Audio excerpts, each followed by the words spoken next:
Big Zay. Morning, Brad. Morning, boys. What's going on? Well, I really appreciate getting a chance to talk to you, Brad, because a lot of the stuff that you're writing about, you had a question in the mailbag where someone wanted to know if there are scenarios that haven't really been discussed about who the Bears could take with the 10th overall pick. And I found that really interesting because we had a conversation recently where we were talking about just different ideas, kind of outside the box stuff. And we got into the corners a little bit, and you talk about the cornerback situation. And, you know, I don't know how to feel. I don't think they're giving up on Tyreek Stevenson. I don't believe that, but I do think that this is a super important year for a guy that was shaky a bit last year, ran afoul of some trouble, obviously was benched after the incident with the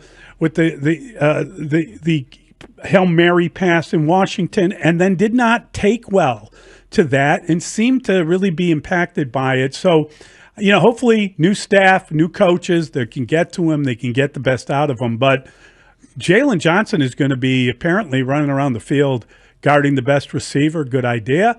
And I don't know if we believe that Tyreek Stevenson is going to be the guy that maybe they thought he was when they moved up and drafted him.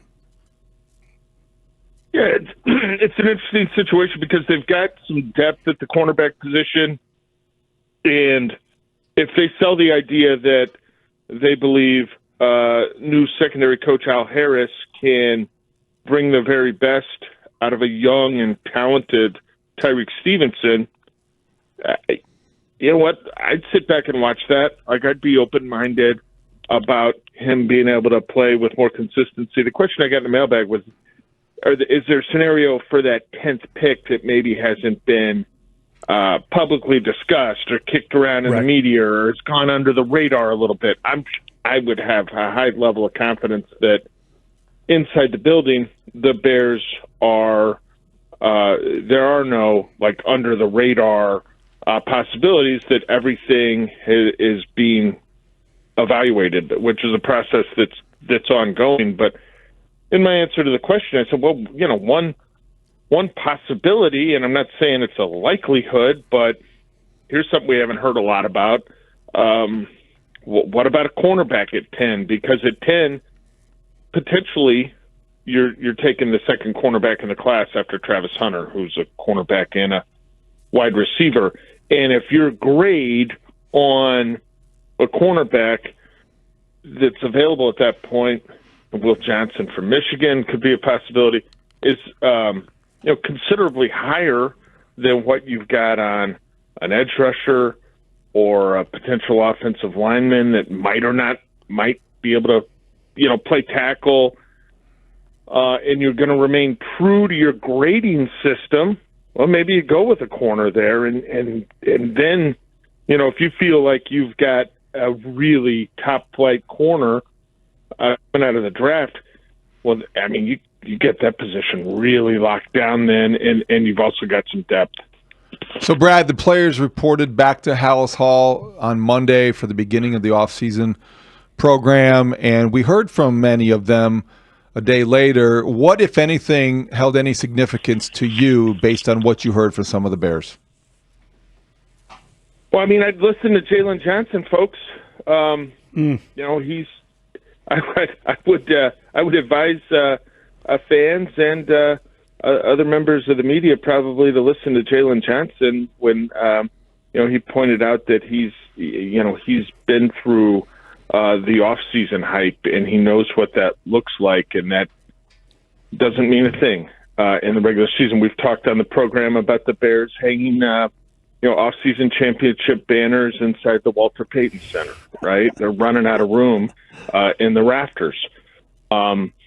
You've got to go out and you got to play better during the season. You got to play more consistently, and you've got to win more football games. So I thought Jalen Johnson kept it real, and there is reason for optimism here. I like the head coaching hire a lot. I'm intrigued by some of the guys on Ben Johnson's staff. The moves in free agency and otherwise, trades to fortify the roster have made sense. But they've got to get better through the draft.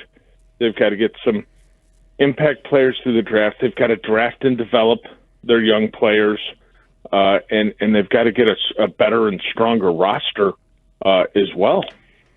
So we had this. Sorry. Hold on. One more. And then, I saw some people kind of made a big deal about Tremaine Edmonds saying, they're in win now mode. Yeah. Let's just press the pause button here and evaluate this. You've got a player. Why? Saying they're in win now mode.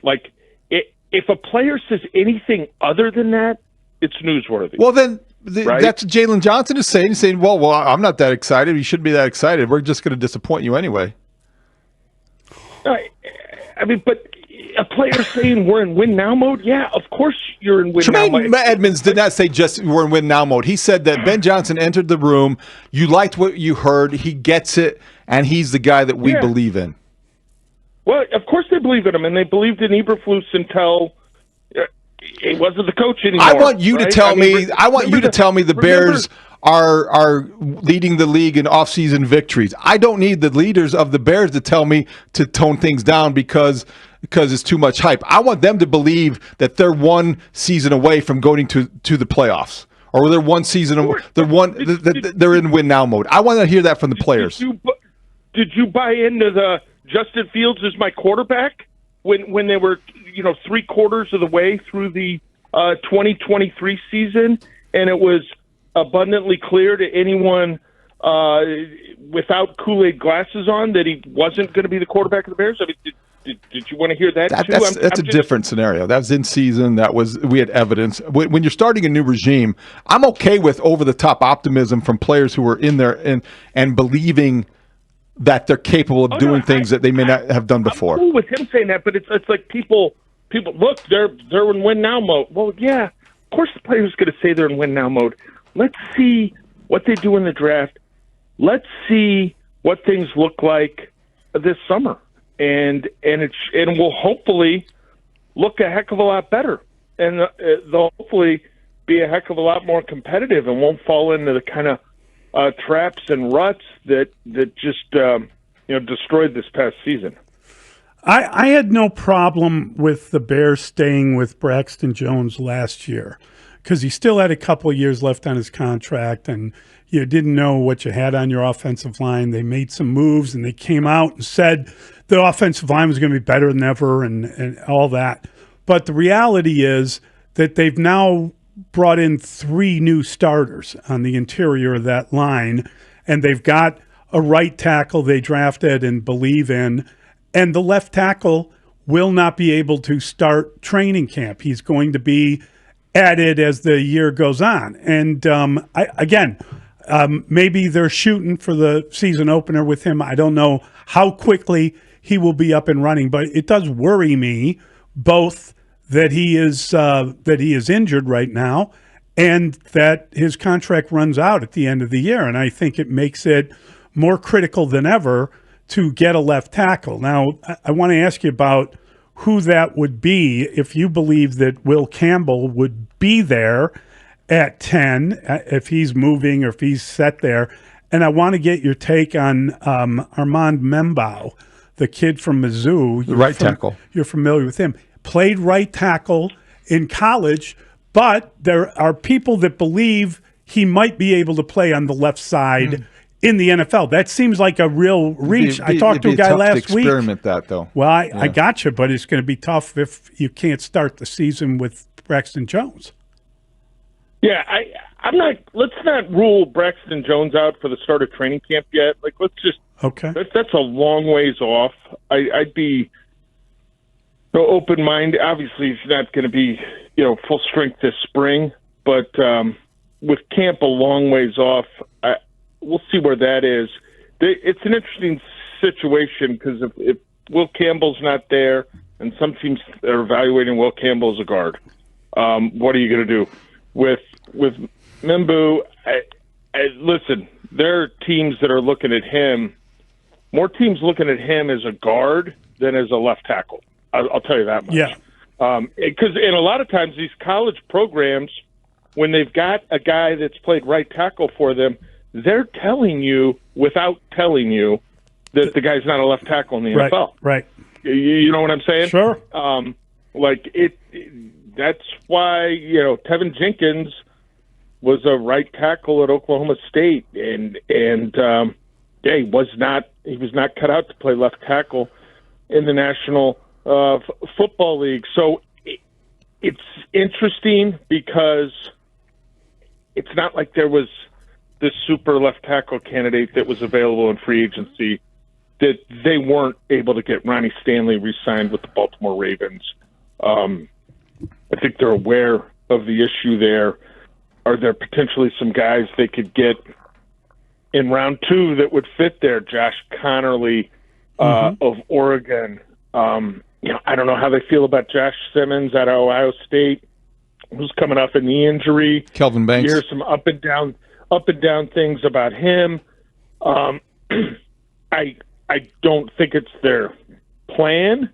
I would be curious if they've completely ruled out the idea of using Joe Tooney at left tackle. I don't know.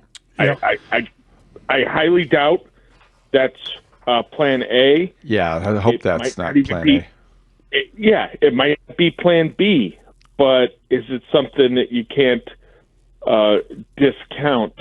So we'll have to see. But when you get Drew Dahlman, who, in my opinion, is the big addition on the offensive line, you get Tooney, you get Jonah Jackson, and you're given the appearance that you're intent on building it from the inside out. Can you really say you fully committed to it when you basically flipped a couple mid to late round picks and made one big signing without using a high draft pick on your offensive line? Like, do you have to do that to kind of follow through on that process?